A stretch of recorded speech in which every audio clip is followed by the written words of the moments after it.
Chief Minister A. Revant Reddy inaugurated two newly constructed hostel buildings at Osmania University on August 21, 2025, marking a historic visit as the first CM to address students on campus since the state's formation. Built at a cost of 80 crore, the hostels will accommodate 1,200 students with plans for two more hostels underway. He also launched a 10 crore digital library reading room and announced the CM Research Fellowship and the financial aid for students pursuing foreign educational trips. The event reflects government's commitment to educational reform and student welfare.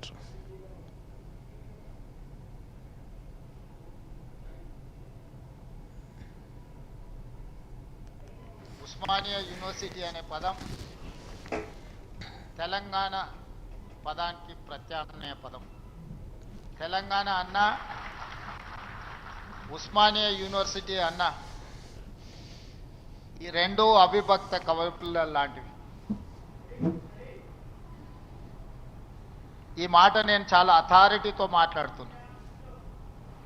1917లో ప్రారంభించబడ్డ Osmania university ఏ నిజాం సర్కార్ ఈ ఉస్మానియా యూనివర్సిటీని ప్రారంభించిండో 1935 వచ్చే సమయానికి నిజాం నవాబును పొగుడుతూ పాడడం కాదు, Osmania university గడ్డ మీద నుంచి దేశ స్వతంత్రం కోసం పాడుతున్న వందే మాతరాన్ని పాడి వినిపించిన పివి నరసింహారావు గారి ఈ గడ్డ మీద నుంచే, ఈ ఉస్మానియా యూనివర్సిటీ నుంచే ధిక్కార స్వరాన్ని వినిపించిండు. 1938 సాయుధ రైతాంగ పోరాటానికి తండాలలో, గూడాలలో, మారుమూల పల్లెల్లో ఉన్న ఎర్రజెండా మోసినోళ్ళు ఎందరో మంది ఆనాడు ఉద్యమ బాట పట్టినప్పుడు ఉస్మానియా యూనివర్సిటీ అండ మీద, ఈ గడ్డ మీద చర్చ జరిగింది. ఆ అంశమే కాదు, ఈ ఉస్మానియా యూనివర్సిటీకి ఒక గొప్ప చరిత్ర ఉన్నది. జాతీయ స్థాయిలో హోంమంత్రిగా పనిచేసిన శివరాజ్ పాటిల్ నుంచి మొదలు పెడితే దేశ రాజకీయాలనే శాసించి ప్రపంచ దేశాలతో పోటీ పడగలిగిన ఆర్థిక బలోపేతమైన దేశంగా తీర్చిదిద్దిన పివి నరసింహారావు గారు ఈ ఉస్మానియా యూనివర్సిటీ విద్యార్థిని.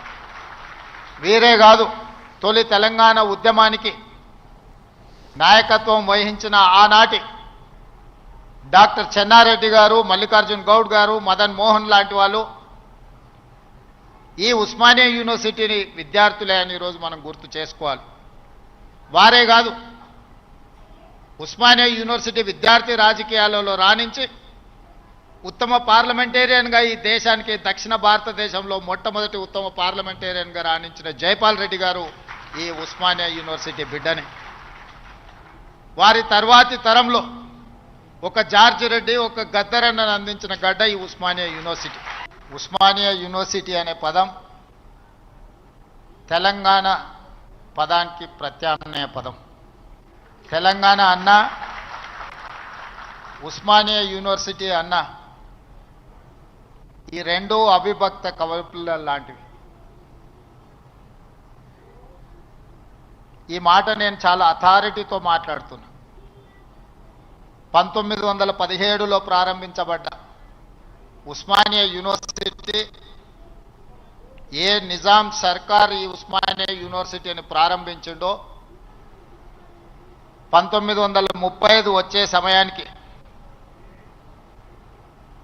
నిజాం నవాబును పొగుడుతూ పాడడం కాదు,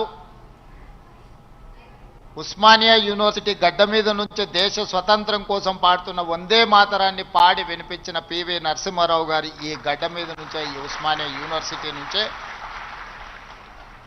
ధిక్కార స్వరాన్ని వినిపించిండు. 1938 సాయుధ రైతాంగ పోరాటానికి తండాలలో, గూడాలలో, మారుమూల పల్లెల్లో ఉన్న ఎర్రజెండా మోసినోళ్ళు ఎందరో మంది ఆనాడు ఉద్యమ బాట పట్టినప్పుడు ఉస్మానియా యూనివర్సిటీ అండ మీద, ఈ గడ్డ మీద చర్చ జరిగింది. ఆ అంశమే కాదు, ఈ ఉస్మానియా యూనివర్సిటీకి ఒక గొప్ప చరిత్ర ఉన్నది. జాతీయ స్థాయిలో హోంమంత్రిగా పనిచేసిన శివరాజ్ పాటిల్ నుంచి మొదలు పెడితే దేశ రాజకీయాలనే శాసించి ప్రపంచ దేశాలతో పోటీ పడగలిగిన ఆర్థిక బలోపేతమైన దేశంగా తీర్చిదిద్దిన పివి నరసింహారావు గారు ఈ ఉస్మానియా యూనివర్సిటీ విద్యార్థిని. వీరే కాదు, తొలి తెలంగాణ ఉద్యమానికి నాయకత్వం వహించిన ఆనాటి డాక్టర్ చెన్నారెడ్డి గారు, మల్లికార్జున్ గౌడ్ గారు, మదన్ మోహన్ లాంటి వాళ్ళు ఈ ఉస్మానియా యూనివర్సిటీని విద్యార్థులే అని ఈరోజు మనం గుర్తు చేసుకోవాలి. వారే కాదు, ఉస్మానియా యూనివర్సిటీ విద్యార్థి రాజకీయాలలో రాణించి ఉత్తమ పార్లమెంటేరియన్గా ఈ దేశానికి దక్షిణ భారతదేశంలో మొట్టమొదటి ఉత్తమ పార్లమెంటేరియన్గా రాణించిన జైపాల్ రెడ్డి గారు ఈ ఉస్మానియా యూనివర్సిటీ బిడ్డని. వారి తర్వాతి తరంలో ఒక జార్జ్ రెడ్డి, ఒక గద్దరన్నను అందించిన గడ్డ ఈ ఉస్మానియా యూనివర్సిటీ. ఉస్మానియా యూనివర్సిటీ అనే పదం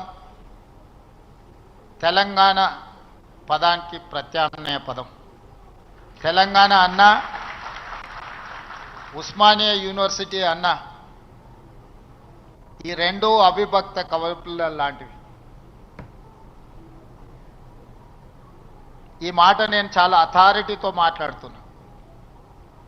1917లో ప్రారంభించబడ్డ ఉస్మానియా యూనివర్సిటీ, ఏ నిజాం సర్కార్ ఈ ఉస్మానియా యూనివర్సిటీని ప్రారంభించిండో